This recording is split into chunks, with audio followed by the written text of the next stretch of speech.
নমস্কার বন্ধুরা, আমি জগদীশ পিএসএসএম ত্রিপুরার পর্দায় আজকের এই স্বাধ্যায় অনুষ্ঠানে সবাইকে স্বাগতম জানাচ্ছি। বন্ধুরা, মহান যোগী শ্রী এম এর অভিজ্ঞতা শেয়ারিংমূলক গ্রন্থ শ্রী এম পথ চলা চলেছে নিরন্তর বই থেকে আজকে আমি পাঠ করে শোনাবো।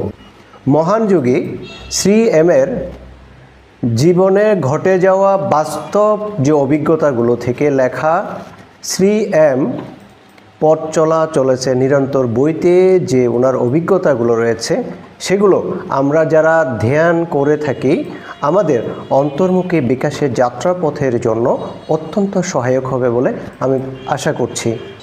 প্রিয় গুরু পিতামহ ব্রহ্মশ্রী পত্রীজিকে প্রণাম জানিয়ে আজকের এই স্বাধ্যায় অনুষ্ঠান শুরু করছি। অচেনা যোগী।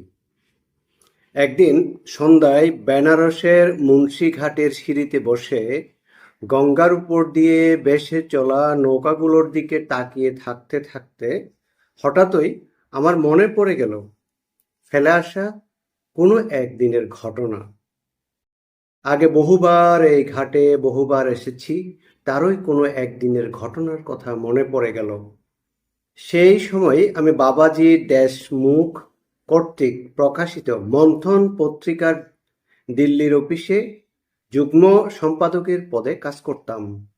আর সেই সময় আমি ওই চাকরিটা ছেড়ে গণেশ শুক্লা সম্পাদিত ট্যাবলয়েড নিউ ওয়েবের পত্রিকায় যোগ দেব স্থির করে রেখেছিলাম। গণেশ শুক্লা ছিলেন বামপন্থী সংবাদপত্র প্যাট্রিয়ট এর প্রাক্তন সাংবাদিক। চাকরি ছাড়ার আগে আমি এক সপ্তাহের ছুটি নিয়ে বেনারসে গিয়েছিলাম। এই সময়টা ছিল সেই সময় যখন মহেশ্বরনাথ বাবাজি আমাকে তার সান্নিধ্যে যাওয়ার ক্ষেত্রে 2 বছরের জন্য নিষেধাজ্ঞা জারি করেছিলেন। তার যুক্তি ছিল আমাকে স্বাধীনভাবে থাকতে শিখতে হবে আর নিজের পায়ে দাঁড়াতে হবে। আমার মনে মনে একটা গোপন বাসনা ছিল যে কোনো না কোনো ঘাটে বা কাশী বিশ্বনাথ মন্দিরে যাওয়ার কোনো না কোনো সরু গলিতে নিশ্চয়ই বাবাজির সঙ্গে দেখা হয়ে যাবে। কিন্তু দুর্ভাগ্যক্রমে আমার সে আশা পূর্ণ হয়নি। একদিন সন্ধ্যায় মৌর্ণিকর্ণিকা ঘাটের উপর এক পরিত্যক্ত ধ্বংসপ্রাপ্ত চাতালে বসে আমি যখন শবদাহ দেখছিলাম, সেই সময় হঠাৎই ডান দিকে তাকিয়ে এক মুন্ডিত মস্তক সন্ন্যাসীকে দেখলাম, যিনি কিছু কাঠের জিনিস বয়ে নিয়ে এসেছিলেন। দেখে মনে হলো উনি সম্ভবত দশনামী সম্প্রদায়ের সাধু। আমি একটু অবাকই হলাম, কারণ আদি শঙ্করাচার্য প্রতিষ্ঠিত দশনামী সম্প্রদায়ের সাধুরা সাধারণত শ্মশান ঘাটের দিকে বিশেষ যান না। প্রায় 8 ঘন্টা বাদে তিনি গভীর ধ্যান মগ্ন অবস্থা থেকে চোখ খুললেন আর আমার দিকে তাকালেন। আমি মনের মধ্যে সাহস করে তার দিকে এগিয়ে গেলাম, তাকে অভিবাদন জানালাম আর করজোড়ে গড় হয়ে প্রণাম করলাম। তিনি বললেন, নমো নারায়ণ। দশনামী সম্প্রদায়ের সাধুরা এইভাবেই অভিবাদন জানায়। আমি জিজ্ঞাসা করলাম, আমি কি বুঝতে পারি? তিনি জিজ্ঞাসা করলেন, আমি কে, কোথা থেকে এসেছি, এখানে কি করছি? আমি যতটা পারলাম ওনাকে জবাব দিলাম। এও বললাম যে মহান যোগী মহেশ্বরনাথ বাবাজি, যিনি নাট সম্প্রদায়ভুক্ত, তিনি আমার গুরু আর আমি তার সঙ্গে হিমালয়ের নানান স্থানে বেশ কয়েক বছর কাটিয়েছি। উনি বললেন, ওহ, তুমি তাহলে নাথ, কিন্তু তুমি তো কান ফাটানো। নাথ সম্প্রদায়ের লোকেরা যে কানের ধুল পরেন, কানে তরুণাস্থি ঢুকিয়ে তাকে কান ফাটা বলে। আমি বললাম, বাবাজি আমাকে এর থেকে ছাড় দিয়েছেন। তা শুনে উনি বললেন, জানো তো যে আমরা দশনামীরা নাট সম্প্রদায়ের লোকদের সাধারণত খুব একটা ভালো চোখে দেখি না। যদিও ব্যক্তিগতভাবে আমি মনে করি যে নাট সম্প্রদায়ের শিক্ষা দীক্ষার থেকে আধ্যাত্মিক সাধনায় নিয়োজিত লোকদের অনেক গুরুত্বপূর্ণ জিনিস শেখার আছে।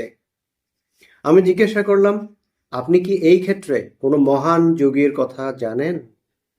উনি বললেন, আমি নিশ্চিত বেশ কিছু যোগী আছেন যাদের কথা সেইভাবে জানা যায় না বা লোকেও তাদের সেইভাবে চেনে না।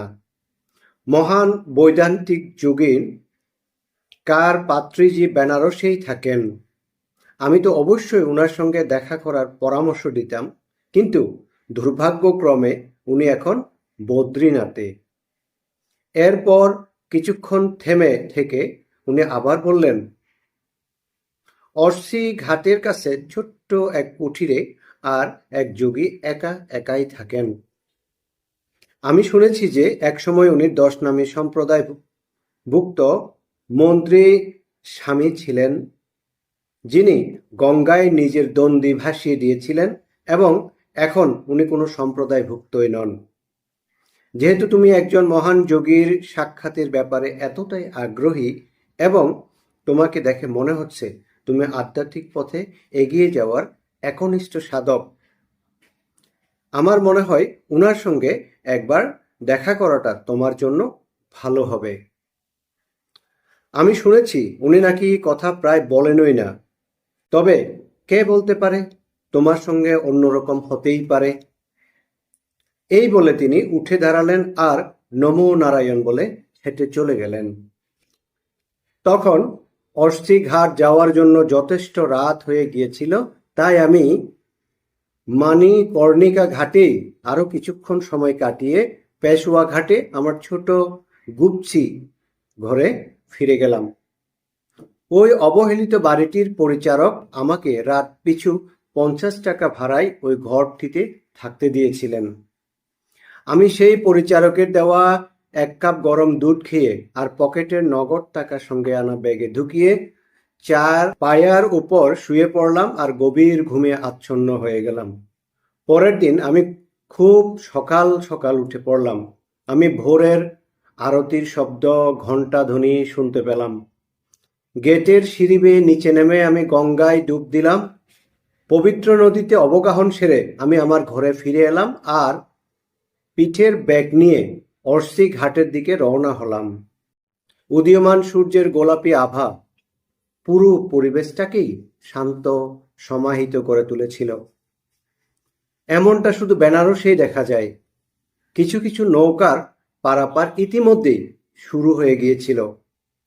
আমি যখন অর্শিঘাটে পৌঁছলাম, সূর্যদেব ততক্ষণে অর্ধেক উদয় হয়েছেন।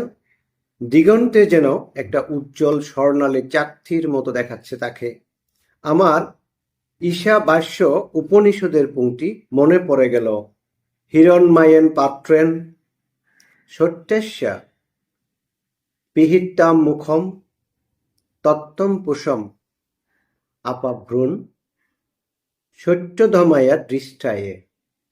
হে সূর্যদেব, হে নিয়ন্ত্রক, তোমার মুখের থেকে এই স্বর্ণালী আভরণ সরিয়ে দাও, যাতে আমার মতো যারা প্রকৃত সত্যের অন্বেষণে রয়েছি তারা তোমায় সামনাসামনি দেখতে পায়। অর্শিঘাতে পৌঁছে সামান্য কিছু খোঁজ খবর করেই আমি সেই যোগীর অবস্থানের সন্ধান পেয়ে গেলাম। ঘাটের খুব কাছেই একটা ছোট্ট কুটিরে তিনি থাকতেন। সেই কুঠিরের সামনের দিকে একটা ছোট বারান্দা ছিল। আমি কুঠিরের দিকে এগিয়ে গেলাম। তিনি তখন সেই বারান্দায় বসেছিলেন। ছোটখাটো, রোগা, পাতলা শরীরটার, চামড়ার রং রোদে পোড়া, ঝোলা, বাদামি দাড়ি, ঘন চুল, মাথার মধ্যিখানে মুকুটের মতো ঝুঁটি বাঁধা। শুধুমাত্র একটা কৌপিন পরে তিনি পদ্মাসনে বসেছিলেন, শান্তভাবে প্রবাহমান গঙ্গার দিকে তাকিয়েছিলেন।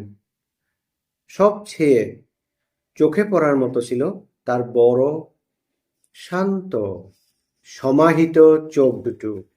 গলায় জড়ানো ছিল রুদ্রাক্ষরের মালা। আমার চোখে পড়ল, নাট সম্প্রদায়ের লোকেরা যা যা পরে থাকেন তার কোনোটারই ছিল না, এমনকি ধুনাও ছিল না। আমি সাষ্টাঙ্গে প্রণাম করে দাঁড়িয়ে পড়লাম আর বললাম, আমি শুনেছি আপনি মৌনী। আমি আপনাকে বিরক্ত করতে চাই না, শুধু আপনার উপস্থিতিতে আপনার সামনে ধ্যান সমাধি করতে চাই। স্মিত হাসি হেসে আমাকে অবাক করে দিয়ে উনি বললেন, ঠিক আছে, আমি অত কঠোরভাবে নিয়ম কানুন মানি না। আমি তোমার মধ্যে একটা আন্তরিকতা দেখতে পাচ্ছি। এখানে এসো, বারান্দায় এসে বসো। আমি ছট করে বারান্দায় উঠে গিয়ে উনার পাশে মুড়ে রেখে দেওয়া একটা কম্বলের উপর বসলাম। উনি বললেন, জানো, আমি আশাই করেছিলাম আজ কেউ একজন আসবে। এরপর উনি আমার সম্পর্কে খোঁজ খবর নিলেন, আর আমি যখন নিজের সম্পর্কে সংক্ষেপে সব বলছিলাম, উনি ধৈর্য ধরে সমস্তটা শুনলেন। আর যেই না আমি মহেশ্বরনাথ বাবাজির নাম নিলাম, সঙ্গে সঙ্গে উনি যেন উৎফুল্ল হয়ে উঠলেন। উনি বললেন, ওহ, তুমি তাহলে মহেশ্বরনাথ বাবাজির শিষ্য? আমি তো শুনেছিলাম উনি শিষ্য হিসেবে কাউকে গ্রহণ করেন না। তুমি শুনলে খুশি হবে যে, যদিও আমাদের দুজনের কখনোই দেখা হয়নি, তবে উনি আমার গুরু ভাই। উচ্ছ্বাস, উত্তেজনা চাপতে না পেরে আমি বলে উঠলাম, আপনি কি তবে শ্রী গুরু বাবাজির শিষ্য? শান্তভাবে উনি বললেন, হ্যাঁ, সেটা আমার পরম সৌভাগ্য। আমি চাইব এখন তুমি এখান থেকে যাও। আগামীকাল ঠিক একই সময় আবার এসো। তখন আমি তোমায় বলবো কিভাবে আমার সঙ্গে শ্রী গুরু বাবাজির দেখা হয়েছিল, আর কিভাবে আমি ওনার আশীর্বাদ পেয়েছিলাম, আর উনি আমাকে ওনার শিষ্য হিসেবে গ্রহণ করেছিলেন। পরের দিন ভোর হতে না হতেই আমি ওনার কুঠিরের দিকে হাঁটা শুরু করলাম। শ্রী গুরু বাবাজি সম্পর্কে ওনার কি বলার আছে তা শোনার জন্য আমি অধীর আগ্রহে অপেক্ষা করছিলাম। উনার কুঠিরে পৌঁছানোর পর উনি আমাকে মাটির ভাঁড়ে গরম চা খেতে দিলেন। উনার যে দেখভাল করত সেই ওই চা নিয়ে আসলো। উনি বললেন, এই সময় গঙ্গাকে কি সুন্দর দেখায়, তাই না? আমি সম্মতি জানিয়ে বললাম, বাবা, দয়া করে আমাকে আপনার সঙ্গে শ্রী গুরু বাবাজির সাক্ষাতের কথা বলুন। তিনি নদীর দিকে তাকিয়ে যেন পুরনো স্মৃতি ঝালিয়ে নিতে চেষ্টা করলেন। আমি তখন গোঁড়া দশ নামী সম্প্রদায়ের সাধু ছিলাম। ঠিক এইখানে, এই জায়গাতে বসেই সাধনা করতাম। এই কুঠির বানানোর বহু আগের কথা। বহমান নদীর দিকে তাকিয়ে আমি ব্রহ্মার বিশাল ব্যাপ্তির কথা ভাবছিলাম। বেশ কিছুদিন ধরে এটা আমার একটা অভ্যাসে দাঁড়িয়ে গিয়েছিল। এরপর আমি আশ্রম থেকে বেরিয়ে গোটা সন্ধ্যা ধ্যানে বসে কাটাতাম।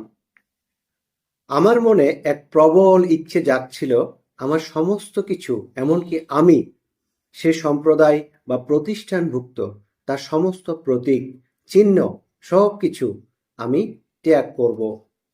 এই প্রবল ইচ্ছে থেকে আমি একদিন ঘাটের সিঁড়ি বেয়ে নিচে নেমে আমি আমার সমস্ত কিছু, এমনকি দণ্ডটাও নদীতে ভাসিয়ে দিলাম। আর তারপর দাঁড়িয়ে দাঁড়িয়ে সেগুলোকে ভেসে যেতে দেখলাম। আমার সমস্ত হৃদয় জুড়ে এক অদ্ভুত শান্তি আর স্বস্তি নেমে এলো। মনে হলো আমি যেন এই পৃথিবীর সঙ্গে আমার সংযুক্তির শেষ চিহ্ন থেকেও নিজেকে সম্পূর্ণ মুক্ত করে নিজেকে হালকা করে ফেললাম। সিঁড়ির ধাপ বেয়ে উপরে উঠে এসে সুখাসনে বসে আমি গভীর সমাধিতে ডুবে গেলাম। আমি যখন চোখ খুললাম তখন বুঝতে পারলাম বেশ রাত হয়ে গেছে। আমার চারপাশে সব কিছু যেন স্থির হয়ে থেমে আছে। মাঝিরা সব ঘরে ফিরে গেছে। নদীর জল তখন অর্ধচন্দ্রের আলোয় আলোকিত। আমি দাঁড়িয়ে পড়লাম, আর সেই প্রথমবারের জন্য যেন উপলব্ধি হলো আমি গৃহহীন। আমার দণ্ডি ছাড়া আমি আর কখনোই আমার আশ্রমে ফিরে যেতে পারবো না। আমি কেমন যেন দিশেহারা হয়ে দশাশ্বমেধ ঘাটের দিকে হেঁটে চললাম। পথে হরিশ্চন্দ্র ঘাটও পড়ল। মণিকর্ণিকা ঘাট ছাড়া এই ঘাটেও শবদাহ করা হয়। হরিশ্চন্দ্র ঘাটের পাশ দিয়ে যেতে যেতে আমি এক চিতাগ্নি দেখতে পেলাম, আর সেই সঙ্গে আমার চোখ গেল একজন কালো অপরিষ্কার লোকের দিকে। ওই শ্মশানে যারা লম্বা লম্বা বাঁশের লাঠি দিয়ে খুঁচিয়ে খুঁচিয়ে আগুন জেলে রাখে আর শবদেহ যাতে সঠিকভাবে দাহ হয় তা নিশ্চিত করে, সে তাদেরই একজন।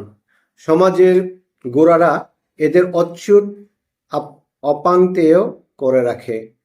আমার মনে হলো লোকটা সম্ভবত মাতাল হয়ে আছে। কি নোংরা অপরিচ্ছন্ন হয়ে আছে, কি দুর্দশার জীবন এদের। হঠাৎ করে সে লোকটা আমায় দেখতে পেয়ে মাতাল স্বরে চিৎকার করে উঠল, ওহ মহারাজ, শীঘ্রই দৌড়ে পালান, না হলে আমি এক্ষুনি আপনার জাত নষ্ট করে দিব। এই না বলে এক হাতে ওই লম্বা বাঁশের লাঠিটা ধরে সে সিঁড়ির ধাপ বেয়ে লাফিয়ে উঠতে উঠতে আমার দিকে এগিয়ে এলো। সে বীভৎস জঙ্গলি স্বরে হেসে চলেছিল। আমি ভর ভর করে মদের গন্ধ পাচ্ছিলাম। আমার তখন একটাই কাজ করার ছিল, দৌড়ানো। আর আমি তাই করলাম। আমি প্রাণপণে দৌড়াতে থাকলাম। চারদিক জনমানব শূন্য, কোথাও কাউকে দেখা যাচ্ছিল না। ওই লোকটিও ছেড়ে দেয়নি, সেও আমাকে তাড়া করে দৌড়ে যাচ্ছিল আর ডান হাতে ধরা ওই লাঠিটাকে ঘোরাতে থাকছিল। কি যে ঘটতে পারে তাই ভেবে আমার প্রায় দম বন্ধ হওয়ার জোগাড় হয়েছিল। আমি যত জোরে পারি দৌড়ে কোনো রকমে দশাশ্বমেধ ঘাট পৌঁছানোর চেষ্টা করছিলাম। ওখানে যদি কাউকে পাওয়া যায় যে আমাকে এই বিপদের হাত থেকে বাঁচাতে পারবে। ঠিক সেই সময় 2-3টে রাস্তার কুকুর ঘেউ ঘেউ করে ডাকতে ডাকতে আমাকে তাড়া করতে শুরু করে দিল। তাদের দেখে আর ভাবভঙ্গি দেখে মনে হচ্ছিল তারাও যেন ওই লোকটারই সঙ্গী। অবশেষে যখন দশাশ্বমেধ ঘাটে দেখা মিলল, তখন ওই কুকুর বাহিনীর একজন, একটা বিশাল ভয়ঙ্কর কালো কুকুর, একেবারে আমার ঠিক সামনে ঝাঁপিয়ে পড়ল। আমি হোঁচট খেয়ে মুখ টুকরে পড়ে গেলাম। আমার ডান ভুরুর উপর দিকে প্রচণ্ড ব্যথা অনুভব করলাম। মনে হলো আমি বোধহয় ছিন্ন বিচ্ছিন্ন হয়ে গেলাম। কিন্তু অবাক হয়ে দেখলাম কুকুরের ঘেউ ঘেউ ডাক, আমার দিকে ধেয়ে আসা সব যেন হঠাৎ করে থেমে একদম চুপচাপ হয়ে গেল। কিন্তু শ্মশানের ওই লোকটা এই বুঝি আমার উপর ঝাঁপিয়ে পড়বে, এই ভয়টা যেন থেকেই গেল। আমি ভয়ে কাঁটা হয়ে ফিরে তাকাতে বা উঠে দাঁড়াতেও পারলাম না। ঠিক সেই সময়ে কে যেন মধুর সুরেলা কণ্ঠে বলে উঠল, নমো নারায়ণ, উঠে পড়ুন স্বামী, আপনি এখন সম্পূর্ণ নিরাপদ হাতে আছেন। বেশ কিছুটা দ্বিধার সঙ্গে আমি মুখ ফিরিয়ে তাকালাম আর উঠে বসলাম। আমার ঠিক সামনেই এক সুদর্শন যোগী দাঁড়িয়ে, সম্পূর্ণ খালি গা, কাঁধ ছড়ানো, ঝোলা বাদামি চুল। হাসতে হাসতে তিনি বললেন, তুমি তোমার দ্বন্দ্বে ভাসিয়ে দিলেও জাত পাত, উঁচু জাত নিচু জাত, পরিষ্কার নোংরা, এই সমস্ত ভেদাভেদ এখনো তোমার মন থেকে বিসর্জন দিতে পারোনি। প্রাচীন সন্ন্যাসী সম্প্রদায়ের প্রতিষ্ঠাতারাও যেন পারেনি। আদি শঙ্করাচার্য এক অঘরীকে তার কুকুর নিয়ে তার কাছে এগিয়ে আসতে দেখে রেগে গিয়েছিলেন। তুমিও তেমনি ভয় পেয়ে গিয়েছিলে যে হরিশ্চন্দ্র ঘাটের ওই লোকটি এসে তোমায় কলঙ্কিত করে দিবে। অচ্যুত বলে কিছু নেই, কোনো কুকুরও নেই, সব দৃশ্যকল্প আমার তৈরি করা। আমি থাকি কৈলাসে, কেউ কেউ আমাকে শ্রী গুরু বাবাজি বলে। তোমার বহু জন্মের মধ্যে এই প্রথম তুমি আমার সান্নিধ্যে বা সংস্রবে এলে। আমি তোমার মধ্যে একটা সম্ভাবনা দেখতে পাচ্ছি, আর তাই আজ রাতে আমি তোমাকে আমার শিষ্য হিসেবে গ্রহণ করব, আর ভাগবত গীতায় শ্রীকৃষ্ণ যে ক্রিয়ার কথা বলেছিলেন সে প্রাচীন শাস্ত্র বা বিজ্ঞান সম্পর্কে তোমায় শিক্ষা দেব। গঙ্গার জল দিয়ে তোমার ক্ষতস্থান ধুয়ে পরিষ্কার করে নাও, আর আমার সঙ্গে এসো। আমার তখন মনের অবস্থা কি তা প্রকাশ করার মতো ভাষা আমার জানা নেই। শুধু এইটুকুই বলতে পারি, আমি বাকরুদ্ধ, অভিভূত হয়ে গিয়েছিলাম। আমরা হেঁটে অস্থি ঘাট ফিরে গেলাম। বাবাজি ঘাটের সিঁড়ির উপর দাঁড়িয়ে চিৎকার করে বলে উঠলেন, ওহো! 3 বার এইভাবে বললেন। একটা ছোট নৌকা এগিয়ে এলো, তাতে একজন মাঝি। মাঝির চোখ দুটো ছাড়া বাকি মুখ গোটাটা সাদা কাপড়ে ঢাকা। বাবা ডাকলেন, এসো। আমরা দুইজনে নৌকায় উঠে পড়লাম। খুব অল্প সময়ের মধ্যে আমরা গঙ্গা পেরিয়ে নদীর অপর পারে পৌঁছালাম। সেখানে সেই বালুকা বেলায় একান্তে বাবাজি আমাকে মহামুদ্রা, নাভি ক্রিয়া আর হং সাউ পদ্ধতির সাহায্যে ক্রিয়া শেখালেন। সেই দিন আমার জীবনের সেরা ধ্যান সমাধি অভিজ্ঞতা হলো। ভোর হওয়ার মুখে মুখে উদীয়মান সূর্য যখন আকাশে সোনালি রঙে রাঙিয়ে তুলছে, বাবাজি অঙ্গভঙ্গি করে বুঝালেন, এবার আমাদের যাওয়ার সময় হয়েছে। নৌকাটি যেন আমাদের জন্যই অপেক্ষা করছিল। আমরা সেই নৌকায় গিয়ে চড়লাম আর কিছুক্ষণের মধ্যে অস্তিগাতে ফিরে গেলাম। ফিরে যাওয়ার ঠিক আগে বাবাজি নির্দেশ দিয়ে গেলেন, তুমি যদি মনে করো তুমি তাহলে গেরুয়া পোশাক পরেই থাকতে পারো। তুমি যদি মনে করো তুমি তাহলে গেরুয়া পোশাক পরেই থাকতে পারো আগামী 1.5 বছর বদ্রীনাথে গিয়ে। অলকানন্দার তীরে একটা কুঠিরে গিয়ে থাকো আর প্রতিদিন 1 ঘন্টা করে ক্রিয়া অভ্যাস করো।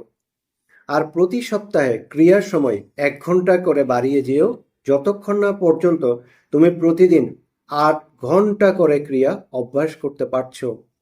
তারপরে বেনারসে ফিরে এসো। আর তুমি ফিরে আসার পর মণিকর্ণিকা ঘাটে মধ্যরাতে আমি তোমার ক্রিয়াভ্যাসের পর্যালোচনা করে দেখব। ততক্ষণ মৌনব্রত অবলম্বনের শপথ নাও আর শরীর ধারণের জন্য বদ্রীনাথের অন্নছত্র থেকে প্রতিদিন ভিক্ষা করে খাও। এর মধ্যে কারোর সঙ্গে বন্ধুত্ব বা সাক্ষাৎ পাঠিও না, কাউকে সঙ্গীও করো না। আমি নিজে দেখব আর নিশ্চিত করব যাতে তুমি থাকার জন্য একটা কুঠির পাও। কোনো চিন্তা করো না, তোমার সমস্ত প্রয়োজন কোনো না কোনোভাবে পূরণ হয়েই যাবে। এই মহান যোগী এরপর আমার দিকে তাকিয়ে বললেন, এই হলো আমার শ্রীগুরু বাবাজির সঙ্গে সাক্ষাতের ঘটনা। এরপর আমার সঙ্গে ওনার দেখা হয় মণিকর্ণিকা ঘাটে কোনো এক মাঝরাতে, ঠিক যেমন উনি প্রতিশ্রুতি দিয়েছিলেন, এবং তা হয়েছিল আমি সাধনা শেষে বেনারসে ফেরার পর।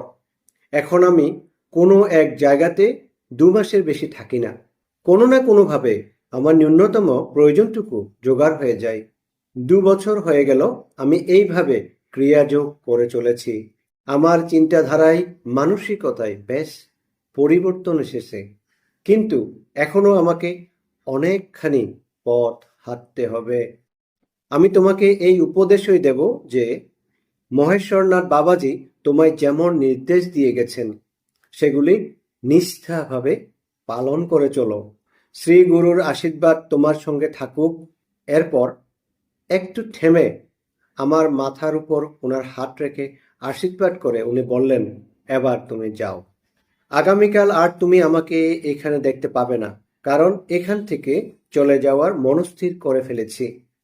তোমাকে আমার কাছে পাঠানোর পিছনে শ্রীগুরুর সম্ভবত কোনো বিশেষ উদ্দেশ্য থাকবে। আমি নিজে অনুপ্রাণিত হয়েছি, তাই তোমাকে উপদেশ দিচ্ছি যে শ্রী গোরখনাথের সিদ্ধান্ত পদ্ধতি অত্যন্ত যত্ন সহকারে মন দিয়ে পড়ো। হরিওম। আমার উনাকে গড় হয়ে প্রণাম করা ছাড়া আর কিছুই করা ছিল না। আমি ঠিক তাই করলাম আর সেখান থেকে চলে এলাম। আর পরের দিন আমি দিল্লি ফিরে এলাম। অথ তন্ত্র কথা। এই পরিচ্ছেদটি আমার সঙ্গে মহেশ্বরনাথ বাবাজির কথোপকথনের ভিত্তিতে লেখা।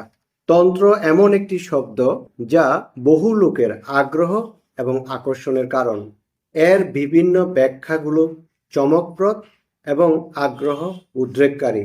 আমি বাবাজির থেকে যতটুকু বুঝেছি তাই এখানেই বলবো। তন্ত্র একটা বিশেষ পরিভাষা যা সত্যান্বেষণের একটা নির্দিষ্ট দৃষ্টিভঙ্গিকে বোঝাতে ব্যবহার করা হয়। তন্ত্র পরিণামে পৌঁছানোর লক্ষ্যে এমন কিছু যন্ত্রের ব্যবহার করে যা আদপে হচ্ছে কিছু রেখাচিত্র বা নকশা। তন্ত্র ভোগ যোগাইয়াতে এই নীতিতে বিশ্বাস করে।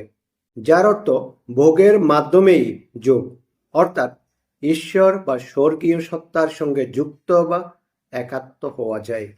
আর এই জন্যই অনেকে মনে করেন তন্ত্র হচ্ছে মধ্যরাতে নেশাগ্রস্ত অবস্থায় গুপ্ত সাধনার পদ্ধতি, যেখানে মুক্ত যৌন ক্রিয়াকলাপকে প্রশ্রয় দেওয়া হয়। কিন্তু সত্যের সঙ্গে এর কোনো সম্পর্ক নেই, যদিও একথা অস্বীকার করার উপায় নেই যে কিছু নিম্ন মানসিকতার লোকজন এই ধরনের কার্যকলাপে প্রশ্রয় দেন এবং একেই তন্ত্র সাধনার সত্য বলে মনে করেন। উপনিষদে যাকে অপরিমেয় অধরা ব্রহ্ম হিসেবে বর্ণনা বা ব্যাখ্যা করা হয়েছে, তন্ত্র হলো সেই ব্রহ্মের কাছে পৌঁছানোর এক অত্যন্ত বাস্তব দৃষ্টিভঙ্গি। আত্মত্যাগের পথ শেখায় সম্পূর্ণ পরিহার আর চরম কঠোরতা অবলম্বন। আর তন্ত্র বলে সকলেই এই পূর্ণ পরিহারের পন্থা মেনে চলতে পারে না। খুব অল্প সংখ্যক মানুষ আছেন যারা এই পথ মেনে চলতে পারেন, কিন্তু এমন বহু মানুষ আছেন যারা এই পৃথিবীতেই বাস করেন, যারা উচ্চ মার্গের সন্ন্যাসী বা আত্মত্যাগী নন, অথচ জীবনের উচ্চ মার্গের পৌঁছানোর কথা ভাবেন। তাদের জন্য একটা বাস্তবসম্মত বিকল্প পথ থাকা প্রয়োজন। তন্ত্র হলো সেই বিকল্প পথ। বেদান্ত আলোচনা করে অক্ষয় নিরাকার ব্রহ্মকে নিয়ে, আর তন্ত্র আলোচনা করে পার্থিব দৃশ্যমান থাকার ইন্দ্রিয় গ্রাহ্য বিষয়বস্তু নিয়ে। যারা এই পথে চলতে চান, তন্ত্র তাদের সাহায্য করে ধাপে ধাপে চেতনার উন্নততর পর্যায়ের অভিজ্ঞতা পেতে, একেবারে পার্থিব থেকে সূক্ষ্মতর অথচ দৃশ্যমান অনুভবযোগ্য পর্যায়, এবং শেষে সূক্ষ্মতম এবং চরম শান্ত পর্যায়, যেখানে অধরাকেও ধরা যায়। আমাদের সকলেরই মনে মনে সে পরম সত্য, যাকে ব্রহ্ম বা শিবম বলা চলে, এর পূর্ণতা এবং অপার আনন্দ তাড়া করে বেড়ায়। আর অর্জন, বিস্তার, ভাগে, অধিগ্রহণ, এই সমস্ত আকাঙ্ক্ষার মধ্য দিয়ে এই অভ্যন্তরীণ তাড়নারই বহিঃপ্রকাশ ঘটে। অন্তত তন্ত্র সাধকরা তাই মনে করেন। এমনকি কেউ যখন মদ্যপান বা নেশা করে, সেও আসলে মস্তিষ্ককে অনবরত চলতে থাকা ক্রিয়াকলাপের থেকে সাময়িক বিরতি চাই, কারণ এই সাময়িক বিরতি থেকে প্রসারতার আনন্দদায়ক অনুভূতি উপভোগের সুযোগ ঘটে।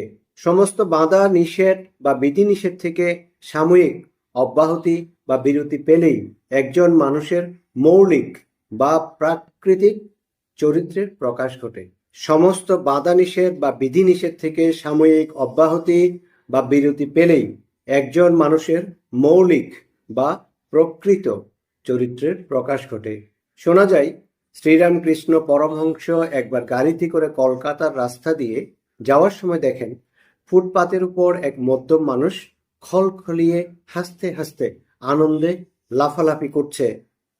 সেই দৃশ্য দেখে তিনি গাড়ি থামিয়ে গাড়ি থেকে নেমে দৌড়ে তার কাছে গেলেন আর তাকে জড়িয়ে ধরে বললেন তিনি তার মাতাল ভাই। তিনি বললেন তিনি আর ওই ফুটপাতের লোকটি দুজনেরই নেশায় ভূত হয়ে আছে। দুজনেই এই পৃথিবীর সব কিছু ভুলে এক অপার আনন্দে ডুবে আছে। রামকৃষ্ণদেব বললেন আমিও মাতাল, যদিও আমি এক অন্য নেশায় ভূত হয়ে আছি। এই কথাও সত্যি, এবং তা লিখিত আছে যে মা কালীর মন্দিরে সন্ধ্যারতির সময় যখন ঘণ্টা বাজত, তখন রামকৃষ্ণদেবের চোখ দুটো লাল হয়ে উঠত আর তিনি মাতালের মতো ঘুরতে থাকতেন। কোনো কোনো লেখক তন্ত্রকে বাম এবং ডান পন্থায় ভাগ করেছেন, কিন্তু বাবাজি আমায় শিখিয়েছিলেন যে এই পার্থক্য বা বিভাজন সম্পূর্ণ অযৌক্তিক। এর চেয়ে বরঞ্চ ডান হাতের পথ বা সময়কে বামাচার বা কৌলাচারের নরম পর্যায়ে ভাবা ভালো। আর মন যখন যথেষ্টভাবে পবিত্র হয়ে যাবে, তখন বাঁ হাতের পথের কথা ভাবা ভালো। কাজেই কৌল-মার্গীদের যে পঞ্চসফর বা 5টি ইচ্ছা পূরণের কথা বলা হয়েছে, তার মধ্যে রয়েছে মধু, ওয়াইন বা মদ, আর মৈথুন, যৌন মিলন। আর যে সমস্ত তন্ত্রযোগীদের পশু অর্থাৎ পশুর মতো বা বিনা মানে পশুপালনের মতো শ্রেণীভুক্ত করা হয়, তারা এই দুটোকে ওপরে ওঠার ধাপ হিসেবে ব্যবহার করে। মধু উল্লেখ করতে না করতেই শ্রীরামকৃষ্ণ ভাব সমাধিতে চলে গেলেন। তিনি এমন ভাব সমাধিতে যেতেন যে অদীক্ষিতরা মনে করত যে তিনি মদ খেয়ে মাতাল হয়ে গেছেন। আসলে তিনি তার অন্তরের অমৃত পান করেই মদ্যপ হয়ে যেতেন। একজন প্রকৃত যোগী এই অমৃতের আস্বাদ পান। এবার মৈথুন বা যৌন মিলনের কথা ধরা যাক। এই প্রথাগত অভ্যাসের জন্যই বামাচারীদের বদনাম হয়। যৌন ইচ্ছে পূরণই কেন অধিকাংশ মানুষের ক্ষেত্রে সর্বাধিক সুখের বিষয়। এদের মধ্যে কি আছে যার জন্য মানুষ অনেক সময় জঘন্যতম অপরাধ করে ফেলে? এর কারণ হচ্ছে সমাধির সময় যে ভাবনা চিন্তা মুক্ত শান্ত স্তরে পৌঁছানো যায়, সাধারণ মানুষ শুধুমাত্র যৌন ক্রিয়ার সময়ে তার কাছাকাছি স্তরে পৌঁছানোর অভিজ্ঞতা পায়। এই সমস্ত তাদের অহংকারী চেতনার বিলোপ পায়। মুহূর্তের জন্য বাহ্যিক জগতের সমস্ত বোধ ভাবনা চিন্তা সে ভুলে যায়, কিন্তু পর মুহূর্তেই আবার এই সমস্ত ভাব বোধ চেতনা তার সমস্ত অপূর্ণতা এবং ত্রুটি বিচ্যুতি নিয়ে ফিরে আসে। কিন্তু এই শারীরিক ক্রিয়াও যদি একজন প্রকৃত তন্ত্র শিক্ষকের তত্ত্বাবধানে আর নির্দেশে নিয়ন্ত্রিতভাবে পরিচালিত করা যায়, তাহলে বজরলী অভ্যাসের মাধ্যমে এবং শরীরের উপরিভাগ যাকে চক্র বলে তার উপর মনোযোগ সরিয়ে নিয়ে যেতে পারলে চেতনার উচ্চতর পর্যায়ে পৌঁছানো যায়। আর যখন উচ্চতর কেন্দ্রে মহত্তর আনন্দ অনুভূত হয়, শারীরিক যৌনতা আর অগ্রাধিকার থাকে না। কাজেই মৈথুন উচ্চতর সত্তায় পৌঁছানোর একটা ধাপ মাত্র। বাম শক্তিও শক্তি বা কুলকুণ্ডলিনীর সঙ্গে সম্পর্কযুক্ত, যা তন্ত্রমতে সমস্ত মানব শরীরে শিরধারার নিচে মূলাধার চক্রে বিশ্রামরত সর্পের মতো জড়ানো অবস্থায় থাকে। তন্ত্র এবং যোগ সাধনার কেন্দ্রেই রয়েছে এই কুণ্ডলিনী বা কুলকুণ্ডলিনী।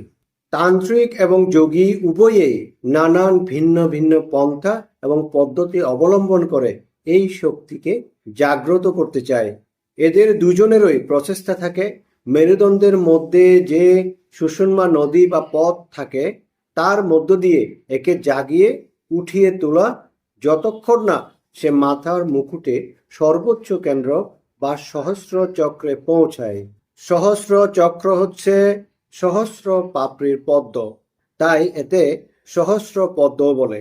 আর যেখানে কুণ্ডলিনী শক্তির মিলন হয় তার সদাশিব বা চেতনার সার বক্তার প্রকাশ হয়। আর যখন তা ঘটে তখন একজন যোগী যে ভাবাবেগ উপলব্ধি বা অনুভব করে তাকেই সমাধি বলে। মহান আদিশঙ্কর তার সৌন্দর্য লহিরীতে এই অবস্থাকেই স্টেজি অফ সুপ্রিম বিউটি বা সর্বোচ্চ সৌন্দর্যের পরমানন্দ বলে ব্যাখ্যা করেছেন। এই সর্বোচ্চ কেন্দ্রে পৌঁছানোর পথে কুণ্ডলিনী সুষুম্নার মধ্যে 5টি চক্র পার হয়, আর যোগীর সামনে নতুন নতুন দিগন্ত উন্মোচিত হয়, নতুন নতুন মাত্রা প্রকাশ পায়। তার মনের সূক্ষ্ম অংশের ক্রমশ প্রসার ঘটে আর নানান ক্ষমতা এবং শক্তি তার অধিকারে আসে, যা সাধারণ মানুষের কাছে অসাধারণ মনে হয়। যখন স্ত্রী শক্তি কুণ্ডলিনী পুরুষ শক্তি শিবমের সঙ্গে মিলিত হয়ে যায়, তখনই একজন যোগী স্বর্গীয় বা ঐশ্বরিক হয়ে ওঠেন। যে কোনো মানুষের পক্ষেই এটাই হচ্ছে বিকাশের বা অভিযোজনের পরবর্তী ধাপ।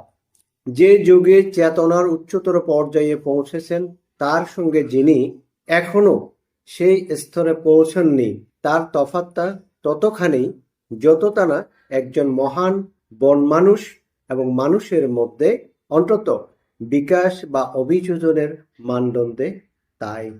এখন মনে রাখতে হবে, এই কুণ্ডলিনী জাগ্রত করার ক্ষেত্রে তান্ত্রিক দৃষ্টিভঙ্গি আর যোগিক দৃষ্টিভঙ্গি সম্পূর্ণ আলাদা।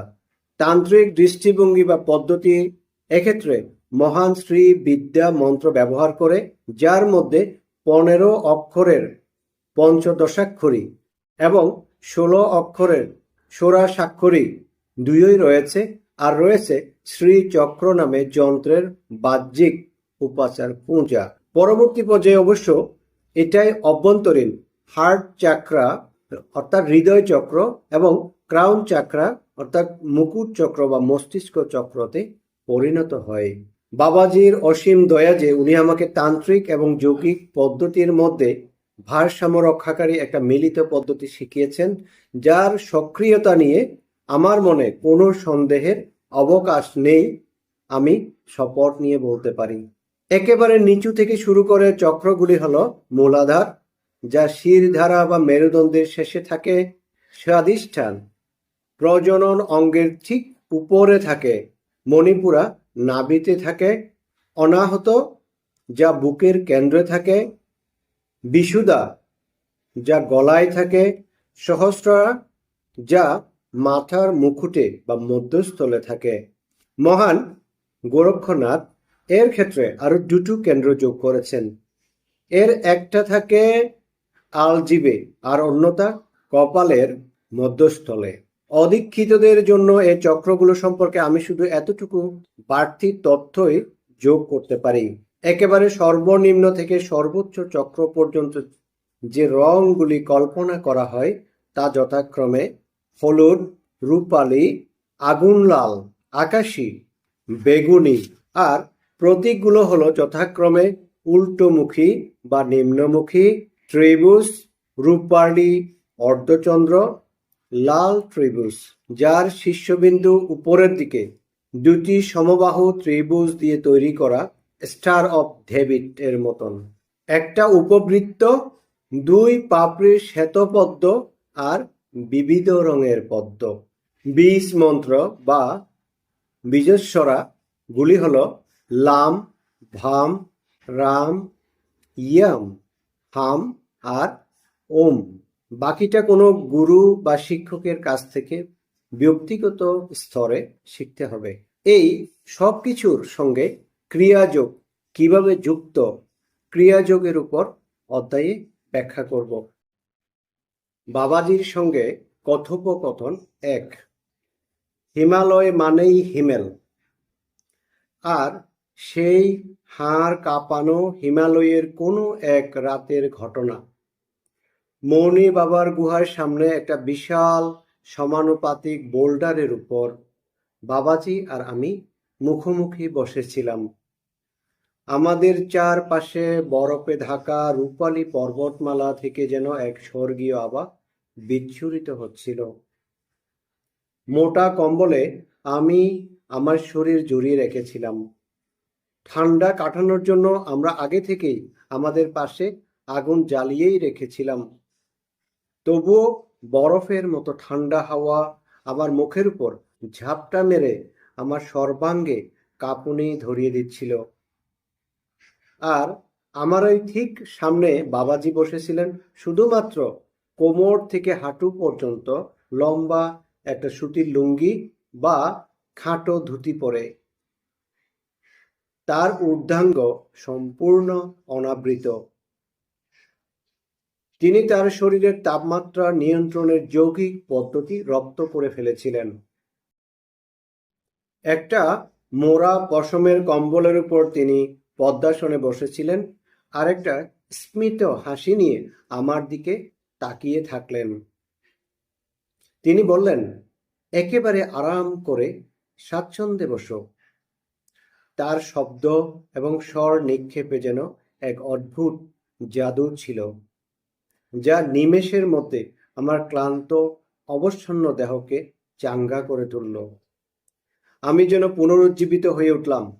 তার থেকে এক পরম আরামদায়ক উষ্ণতা যেন আমার কাছে পৌঁছে আমার সর্বাঙ্গে ছড়িয়ে গেল।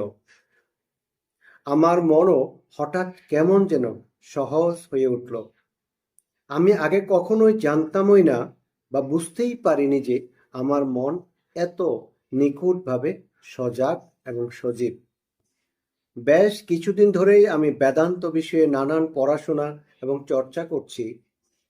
যখন আমি শুরু করেছিলাম, আমার মনে হয়েছিল আমি সবই বুঝতে পারছি।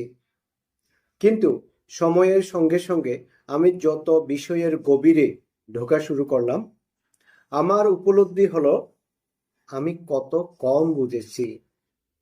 কত শত প্রশ্ন মনের মধ্যে ঘুরপাক খায়, যা এখনো আমার কাছে পরিষ্কার নয়।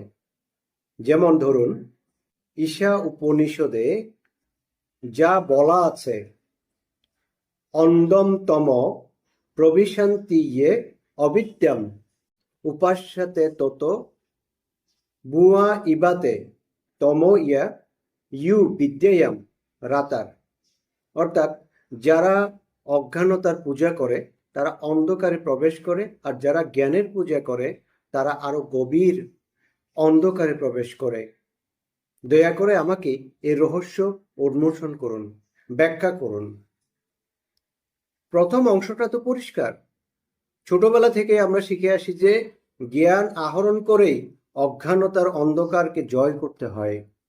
তাই যখন ঋষিদের থেকে শুনতে হয় যে জ্ঞানের পূজা বা উপাসনা করলে আরো গভীর অন্ধকারে প্রবেশ করতে, তখন ঘাবড়ে যাওয়া ছাড়া উপায় থাকে না। কি করে এমন হয়? যদি অজ্ঞানতা এবং জ্ঞান দুইই অন্ধকারের দিকে ঠেলে দেয়, তাহলে কি অজ্ঞানতা এবং জ্ঞানের বাইরেও আরো কিছু আছে?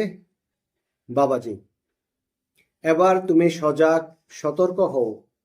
সজাগ সতর্ক হওয়ার মানে নিজেকে চাপ দেওয়া নয়, বরঞ্চ একেবারে আরাম করে স্বাচ্ছন্দ্যে থাকা, যাতে সমস্ত শিক্ষা অনায়াসে একেবারে গভীরে ঢুকে যেতে পারে, এমন ভাবে যাতে কোনো সন্দেহ না থাকে। মন দিয়ে শোনো, আর তারপরও যদি মনে করো প্রশ্ন থাকে, তাহলে তা করো। আমরা এমনভাবে আলোচনা করব যেন দুই ঘনিষ্ঠ বন্ধু নিজেদের মধ্যে ব্যক্তিগত সমস্যা আলোচনা করছি। আমাদের নিজেদের মধ্যে যেন একটা সম্পূর্ণ ভালোবাসার, সম্পূর্ণ খোলামেলা সম্পর্ক বজায় থাকে। হ্যাঁ, এ কথা সত্যি যে অনেকেই উপনিষদের আপাতস্য বিরোধী মন্তব্যে বিস্মিত হন, কিন্তু মন দিয়ে একটু যত্ন সহকারে দেখলে দেখা যাবে যে তার মধ্যে কোনো স্ববিরোধ নেই। যারা অজ্ঞানতার উপাসনা করে তারা অন্ধকারে প্রবেশ করে, এটা কি জলের মতো পরিষ্কার নয়? অজ্ঞানতা, অবিদ্যা হচ্ছে জ্ঞানের অভাব। জ্ঞান আহরণ করে অজ্ঞানতাকে ধ্বংস করা যায়। উপনিষদ কখনোই কোথাও বলেনি যে জ্ঞান অর্জন করো না, কারণ জ্ঞানই হলো একমাত্র অস্ত্র যা দিয়ে অজ্ঞানতাকে খতম করা যায়। আমরা যা শিখি তাই জ্ঞান। এমনকি তুমি এখন আমার কাছে যা শুনছো তাও জ্ঞান। তাহলে জ্ঞান কিভাবে অন্ধকারে ঠেলে দিতে পারে? মন দিয়ে শোনো, উপনিষদ কখনো বলেনি যে জ্ঞান অন্ধকারের দিকে এগিয়ে দেয়। উপনিষদ যা বলেছে তা হলো, যারা জ্ঞানের উপাসনা করে তারা গভীরতম অন্ধকারে প্রবেশ করে। এই জায়গাটাকে খুব মন দিয়ে শোনো, খুব যত্ন সহকারে পর্যালোচনা এবং মূল্যায়ন করা প্রয়োজন। তুমি শিয়াল কাঁটায় ভর্তি একটা ক্ষেতে প্রবেশ করলে আর তোমার পায়ে একটা কাঁটা ফুটলো। তুমি এবার তোমার খালি হাত দিয়ে সেটাকে বের করতে চেষ্টা করলে এবং ব্যর্থ হলে। তাই তুমি এবার আরো লম্বা, আরো ধারালো একটা কাঁটা খুঁজে বের করে ওই কাঁটাটাকে বের করার চেষ্টা করবে। ঠিক এইভাবে তুমি অজ্ঞানতার একটা কাঁটা এবং যন্ত্রণা দূর করতে জ্ঞানের কাঁটা ব্যবহার করবে। এবার চিন্তা করে আমায় বলো, তুমি কি ওই যন্ত্রণাদায়ক কাঁটার হাত থেকে রেহাই বা মুক্তি পাওয়ার পরও ওই বড় কাঁটাটাকে পায়ে ঢুকিয়ে রাখবে? নিশ্চয়ই করবে না। তুমি ওটাকেও ছুঁড়ে ফেলবে। সুতরাং অজ্ঞানতার কাঁটাকে বের করতেই জ্ঞানের কাঁটা ব্যবহার করতে হয়, আর তারপর যোগী বা সত্যানুসন্ধানী দুটোকেই ঝেড়ে ফেলে, কারণ তার লক্ষ্য মুক্তি। এ নিয়ে আর আলোচনার আগে একবার দেখা যাক জ্ঞান কি। তুমি কোনো বিষয়, বস্তু বা ঘটনাকে বুঝলে বলো যে সেই বিষয়ে তুমি জ্ঞান অর্জন করেছ। তার মানে ওই বিষয়, বস্তু বা ঘটনা সম্পর্কে তুমি যতটা সম্ভব তথ্য জোগাড় করে তোমার মগজে বা স্মৃতিতে মজুত করেছ। ভবিষ্যতে তুমি প্রয়োজন মতো সেই তথ্যের উল্লেখ করতে পারবে, সেই দিকে নির্দেশ করতে পারো বা তার ভিত্তিতে প্রতিক্রিয়া জানাতে পারো। সমস্ত জ্ঞানই এরকম, যা তোমার মস্তিষ্কে বা স্মৃতিতে মজুত করার দক্ষতা অর্জন করে।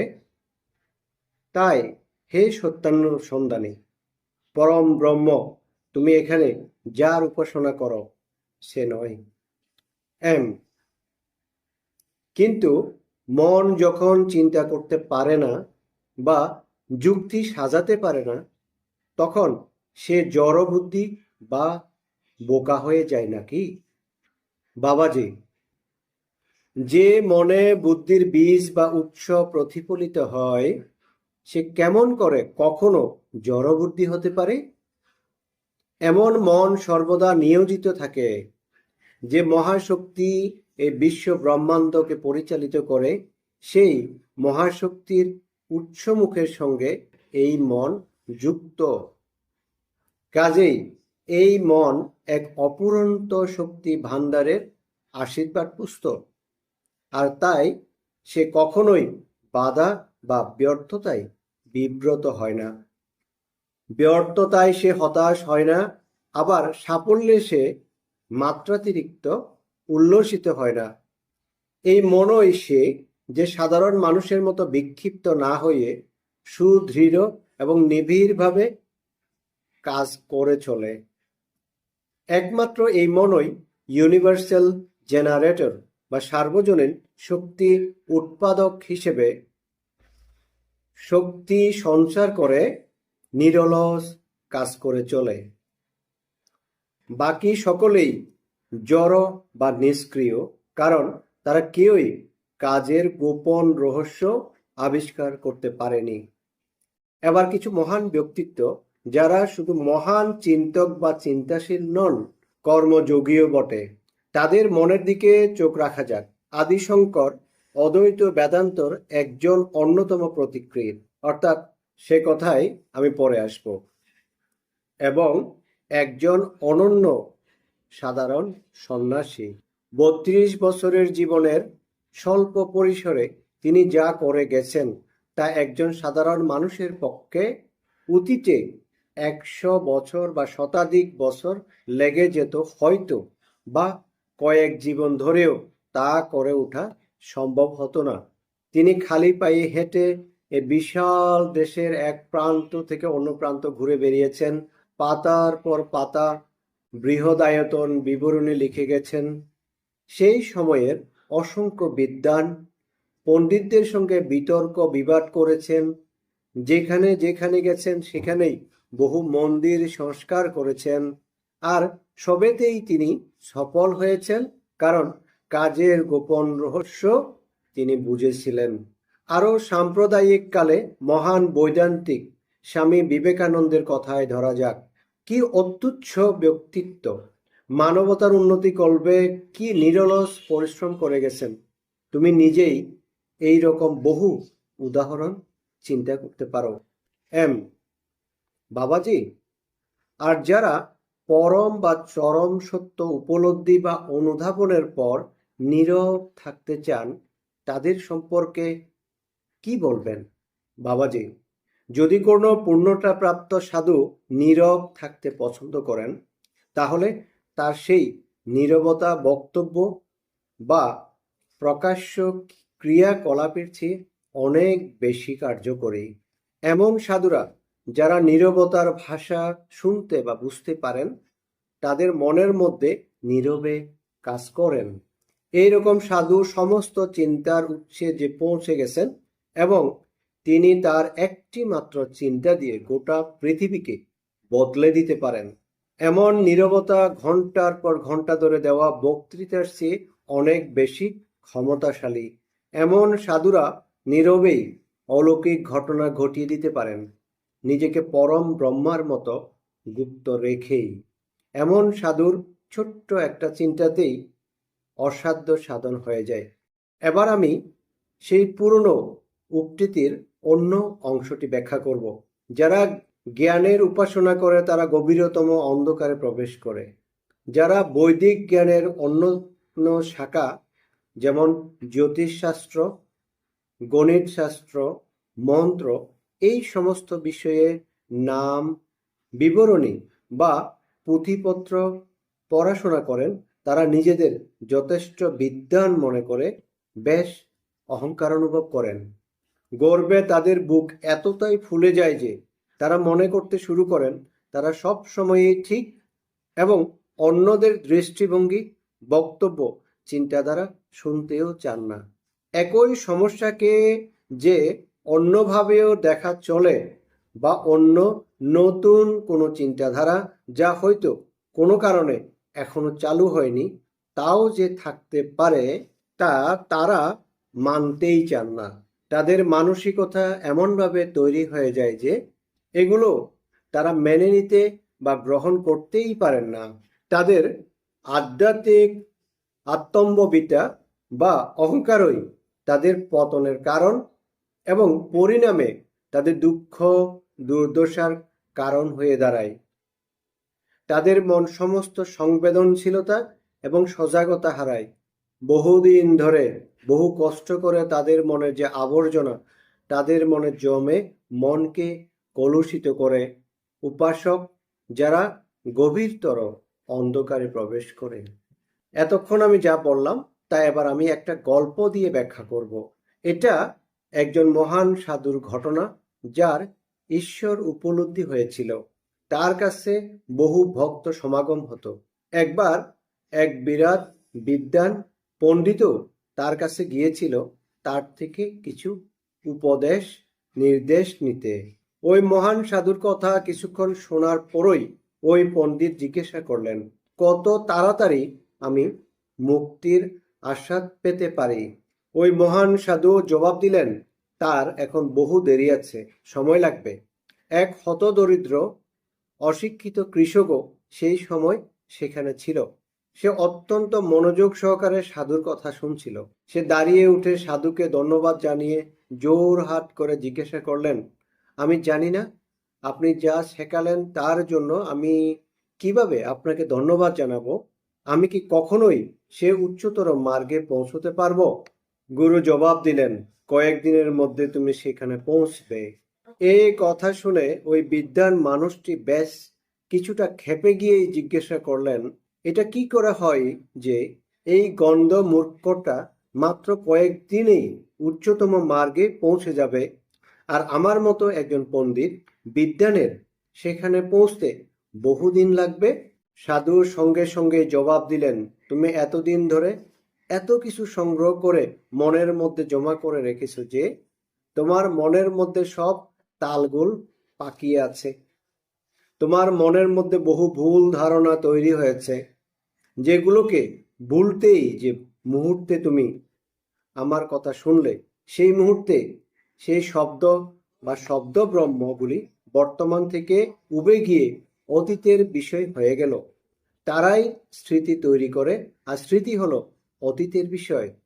কাজেই জ্ঞান বলতে আমরা যা জানি তা হলো স্মৃতি রোমন্থন বা স্মৃতি থেকে মনে করা।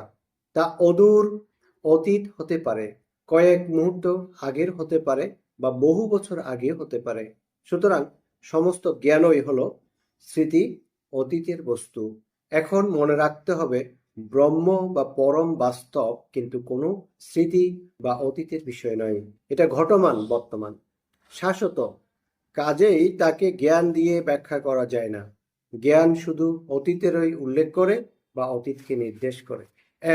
সমস্ত জ্ঞানই যদি স্মৃতি হয়, তাহলে এমন কি আছে যা ব্রহ্মকে জানে?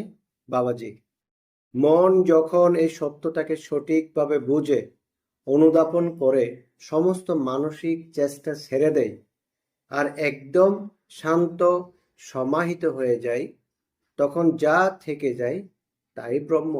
এম তাহলে কি আমি এটাই বুঝবো যে জ্ঞান বলতে আমরা সাধারণত যা বুঝি তা নিরর্থক, অপ্রয়োজনীয়, কোনো কাজের নয়? বাবাজি, না, একেবারেই নয়। মানুষের সর্বাধিক দক্ষতা আসে জ্ঞানের ধারণ ক্ষমতা থেকেই। সে জ্ঞান যে স্তরের বা পর্যায়েরও হোক না কেন, আমি যে জ্ঞানের কথা বললাম, সেই জ্ঞানের ক্রম পর্যায়ে প্রতিটি স্তরেই একটা যথাযোগ্য জায়গা এবং ভূমিকা রয়েছে। আমাদের ইন্দ্রিয় দিয়ে আমাদের যে অভিজ্ঞতা হয়, তা সে যতই অনির্ভরযোগ্য বা অবাস্তব হোক না কেন, তাছাড়া আমরা আমাদের চলমান বর্তমান বা সমসাময়িক পৃথিবীকে বুঝতে বা ব্যাখ্যা করতে পারি না। আমাদের যুক্তি মানস বা যুক্তি ক্ষমতাও আমাদের দেখিয়ে দেয় যে যুক্তিও অনেক সময় নির্ভরযোগ্য নয়। যুক্তিও অনেক সময় আমাদের আত্মবাদী কুসংস্কারের রঙে রাঙানো হয়। আমাদের মনের মধ্যে নানান চিন্তার সংমিশ্রণ বা সংগ্রহশালা। আমাদের মন হচ্ছে নানান চিন্তার সংমিশ্রণ বা সংগ্রহশালা। আর সেই মন যখন অনেকখানি পথ অতিক্রম করে উন্নীত হয়, তখন জ্ঞান, যা কিনা অতীতের বিষয় দিয়ে সে অনুধাবন বা হৃদয়ঙ্গম করে, যে কতটা সীমিত এবং অসীমের কাছে পৌঁছানো তার পক্ষে কখনোই সম্ভব নয়। ওই অসীম থেকে বৌদ্ধিক যাত্রার সূচনা হয়। মন যখন সমস্ত যুক্তি, তর্ক, সংশয় ছেড়ে দেয় আর সমস্ত চিন্তার শৃঙ্খলকে মুক্ত করে দেয়, তখন সে অসীম, অপার, পরিচ্ছন্ন জলপ্রবাহের মতো শান্ত, সমাহিত, স্থির হয়ে যায়। একটা ছোট তরঙ্গও তাতে থাকে না। সেই শান্ত দর্পণের মতো পবিত্র মনেই চরম আনন্দময় বাস্তব পরম ব্রহ্মা প্রতিবিম্ব হয়। এই উপনিষদ ঠিক এই কথাই বলে। উপনিষদে বলা আছে, যেখানে যার কাছে মনও পৌঁছতে পারে না, অথচ যার জন্য মন কোনো কিছু হৃদয়ঙ্গম, বহুদিন লেগে যাবে। এই উপনিষদ ঠিক এই কথাটাই বলে। উপনিষদে বলা আছে, যেখানে যার কাছে মনও পৌঁছতে পারে না, অথচ যার জন্য মন কোনো কিছু হৃদয়ঙ্গম, বহুদিন লেগে যাবে। তোমার অহংকার বাড়তে বাড়তে এত বড় হয়ে গেছে যে তা সরলতা এবং উপলব্ধির দরজাকে বন্ধ করে দিয়েছে। যে দরজা দিয়ে সত্য প্রবেশ করে, তাই সত্য তোমার মনে প্রবেশ করতে পারছে না। যে মুহূর্তে তুমি এই আবর্জনা থেকে মুক্ত হবে, তোমার মনের জঞ্জাল পরিষ্কার হবে, তুমি উচ্চতম মার্গে পৌঁছতে পারবে। এই জঞ্জাল, আবর্জনা সাফ করার জন্যই আমি তোমাকে এতদিন সময় দিয়েছি। তার মানে কি এই যে একজন শিক্ষিত বিদ্বান মানুষের চেয়ে একজন অজ্ঞ অশিক্ষিত মানুষেরই সত্য উপলব্ধির সম্ভাবনা বেশি? বাবাজি, একদমই নয়। আমি তোমাকে এই ঘটনার উল্লেখ করলাম এই কথা বোঝাতে যে শুধুমাত্র বস্তা বস্তা পুঁথিপত্র মুখস্থ করলেই কেউ শিক্ষিত বা বিদ্বান হয়ে যায় না। প্রকৃত শিক্ষিত মানুষ তিনি, যার মধ্যে শুধু মুখস্থ করার ক্ষমতা নয়, কোনো কিছু বোঝা বা অনুধাবন করার ক্ষমতা রয়েছে। যেমন সমস্ত ভুল ধ্যান ধারণা থেকে মুক্ত একমাত্র সেই বুঝতে পারে, কারণ তার মধ্যে সেই বৌদ্ধিক তীক্ষ্ণতা রয়েছে। সেই বৌদ্ধিক তীক্ষ্ণতা দিয়েই সে বুঝতে পারে যে মেধা বা বুদ্ধি যত উপরেই উঠুক না কেন, তার একটা সীমাবদ্ধতা রয়েছে। একটা বিশেষ মাত্রার বাইরে সে পৌঁছতে পারে না। এম, এই যে মাত্রা বা মাত্রার বাইরে বলতে আপনি ঠিক কি বুঝাইতে চাইবেন তা আমি পরিষ্কার করে বুঝতে পারলাম না বাবাজি। অনেকেই বুঝতে পারে না দৈর্ঘ্য প্রস্থ ব্যাদ এর ত্রিমাত্রিক জগতে অভ্যস্ত কোনো ব্যক্তির পক্ষে এটা বোঝা খুবই কঠিন, কারণ তার মন চিন্তাধারা সবই এই সীমিত মাত্রার সঙ্গেই পরিচিত এবং প্রস্তুত। মনেরও বাইরে যে চতুর মাত্রা তা সে চিন্তাই করতে পারে না। সমস্ত চিন্তার শৃঙ্খল যখন সম্পূর্ণভাবে নীরব শান্তি সমাহিত হয়ে যায়, তখনই শুধু এই চতুর মাত্রার অভিজ্ঞতা পাওয়া যায়। এই চতুর মাত্রার মধ্যে থেকেই একে বোঝা বা উপলব্ধি করা যায়। আমি চেষ্টা করব যতটা সম্ভব যুক্তি দিয়ে একে ব্যাখ্যা করা যায়। অন্তত তুমি বৌদ্ধিকভাবে একে বুঝতে পারবে, চিন্তা করতে পারবে এবং সম্ভবত অভিজ্ঞতাও নিতে পারবে। দুটো একেবারে হালকা ফিনফিনে লাল রঙের চাকতির মতো প্রাণীর কথা কল্পনা করা হয়, যারা একটা এমন বিশাল বাক্সতে থাকে যার কোনো ছাদ নেই। তারা বাক্সের মেঝেতে সমস্ত দিকে ঘুরে বেড়ায়। তারা বাক্সটির দেয়ালের জন্য বাক্সের বাইরে বের হতে পারে না, কিন্তু বাক্সের দৈর্ঘ্য প্রস্থ বরাবর তারা বাক্সের মধ্যে এ প্রান্ত থেকে ও প্রান্ত ঘুরে বেড়াতে পারে, কিন্তু দেয়াল বরাবর উপর নিচ করতে পারে না। তারা ওই জায়গার মধ্যেই ওইভাবে বড় হয়ে উঠায় ওই সীমিত মাত্রাতেই অভ্যস্ত। উচ্চতা বা গভীরতার কোনো অস্তিত্বই তাদের জন্য নেই। তারা ওই চৌকফি বাক্স বা চতুর কোণের বাইরে কখনো বের হয়নি।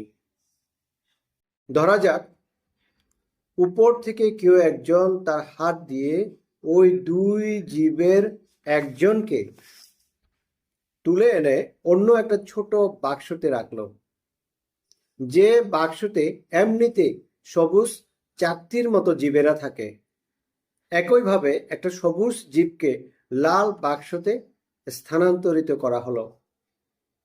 কিভাবে তাদের স্থানান্তরিত করা হলো বা কিভাবে তারা নতুন জায়গায় এলো তা ভেবে সবুজ এবং লাল জীব উভয়ে দিশেহারা হয়ে পড়বে। তারা শুধু পার্শ্বীয় নড়াচড়ার কথাই ভাবতে পারে, উপর নিচে যাতায়াতের কথা তারা ভাবতেও পারে না। তাদের জন্য অনুভূমির গতিবিধি ছাড়া অন্য যে কোনো গতিবিধি অলৌকিক। তাই তারা ওই নতুন পরিবেশের আগের মতোই দ্বিমাত্রিক জীবনযাত্রায় চালিয়ে যেতে থাকে। অধিকাংশ মানুষই ওই কাল্পনিক জীবেদের মতো। আমরা আমাদের পঞ্চ ইন্দ্রিয় চক্ষু, কর্ণ, নাসিকা, জিহ্বা ও ত্বক অর্থাৎ দৃষ্টি, শব্দ, স্পর্শ, গন্ধ, আস্বাদ এর যে মাত্রা তার বাইরে বা ঊর্ধ্বে কোনো মাত্রার কথা ভাবতেই পারি না। বুদ্ধির জগৎ, মেধার জগৎ, ওই ইন্দ্রিয় অভিজ্ঞতার জগতের জন্য প্রস্তুত। আধ্যাত্মিক যাত্রা তখনই শুরু হয় যখন কোনো সজাগ মেধা অপর এক মাত্রার সম্ভাবনাকে স্বীকৃতি দেয়, যে মাত্রায় সে সাধারণ চিন্তা বা ইন্দ্রিয় অভিজ্ঞতার মধ্য দিয়ে পৌঁছতে পারে না। আর তখনই সে সেখানে পৌঁছানোর জন্য রাস্তার সন্ধান করতে শুরু করে। এই কথা বিশ্বাস করা কঠিন যে কেউই সেখানে পৌঁছে যেতে পারে। এমনিতেই এই মাত্রা দেখতে পাওয়া কঠিন। গ্রিক দার্শনিক Pluto allegory of the cave গল্প অবলম্বনে যা লেখা হয়েছে তাতে এটাই ব্যাখ্যা করা আছে। একটা দীর্ঘ ভূগর্ভস্থ সুড়ঙ্গ, ঠিক ততটাই উঁচু এবং চওড়া যাতে একজন মানুষ কোনো ক্রমে দাঁড়াতে পারে। সেই সুড়ঙ্গের মধ্য দিয়ে সারিবদ্ধ ক্রীতদাস বাহিনী এগিয়ে চলেছে। এই ক্রীতদাসরা আবার একে অপরের সঙ্গে শৃঙ্খল দিয়ে বাঁধা। তাদের হাত, পা, মাথা খুবই ভারী হাতকড়া দিয়ে বাঁধা। শৃঙ্খলের ভারে তাদের মাথা নুয়ে পড়েছে। তারা যতদিন মনে করতে পারে ততদিন থেকে ওইখানে ওইভাবেই রয়েছে। তারা একদিকেই নড়াচড়া করতে পারে, একদিকেই তাকাতে পারে। বছরের পর বছর ধরে তারা ওই সুড়ঙ্গের মধ্য দিয়ে ধারাবাহিকভাবে হেঁটে চলেছেন। হঠাৎই কোনোভাবে এদের একজন মুক্ত হলো ওই শৃঙ্খল থেকে, কিন্তু সে নিজেও বুঝলো না যে সে ছাড়া পেয়েছে, কারণ সে একটা যান্ত্রিক নিরলস গতির সঙ্গে অভ্যস্ত ছিল। হঠাৎ একদিন সে তার গলায় প্রচণ্ড ব্যথা অনুভব করলো, আর সেই ব্যথাই তাকে বাধ্য করলো পিছনের দিকে, উপরের দিকে তাকাতে। উপরের দিকে তাকাতেই সে একটা ফিকে আলো দেখতে পেল। সে ওই আলোর অভিমুখে এগিয়ে গেল। সেই হালকা আলোতেই তার চোখ ঝলসে গেল, আর সে বাস্তবকে দেখতে পেল। সে বুঝতে পারল ওই গুহার মধ্যে সে যা দেখছিল তা আসলে ছায়া পৃথিবী, প্রতিচ্ছবি মাত্র। গুহার ভিতরকার মানুষদের যে সীমিত দৃষ্টি, তার বাইরে গিয়ে সেই ওই অন্য মাত্রার অভিজ্ঞতা অর্জন করলো। সে যদি পরে আবার সেই গুহায় ফিরে তার গুহার সঙ্গীদের কাছে আলো এবং স্বাধীনতার ওই সম্পূর্ণ ভিন্ন জগতের বর্ণনা দিত, তাহলে সেই গুহা সঙ্গীদের প্রতিক্রিয়া কি হতো? সে যে সত্যি বলছে তাই তারা বুঝতে বা বিশ্বাস করতে পারত না। তারা তাকে পাগল বা মিথ্যাবাদী বলতো। ততক্ষণ পর্যন্ত তারা সংশয় এবং অবিশ্বাসের জগতে থাকত, যতক্ষণ না পর্যন্ত তারা নিজেরা মুক্ত হয়ে ওই নতুন পৃথিবীর অভিজ্ঞতা অর্জন করত। যে মানুষটি মুক্তি পেয়েছিল সেই আসলে দূরদর্শী সাধুর মতো।